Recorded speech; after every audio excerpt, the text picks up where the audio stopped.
Здравейте! Днес, както може би сте видяли, няма да приказвам само аз.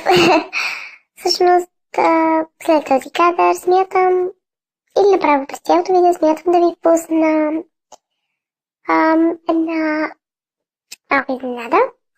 Нещо като малки новини. Надявам се да ви харесат. Продължавайте да гледате.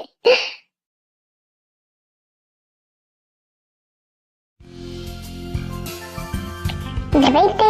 Днес изненада на Кити Кутюр ще бъда. Ще бъде няколко малки новини, но с една тема. Темата днес е Big Time Rush и Little Mix. Какво станах последно? Тема за разговор или посмешище?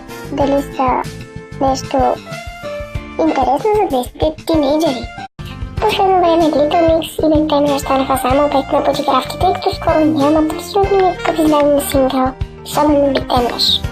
Най-скандалното обаче беше тази снимка, която медиите доста дълго време се опитваха да разнищят, но така и не откриха телефона, от който е пусната, или поне човекът, който я е пуснал.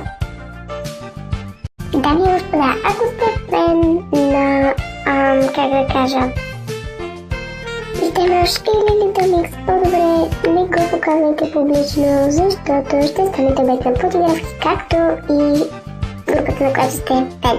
Благодаря ви. Това бяха споднято най-добрият помощник на Кити Кутюр.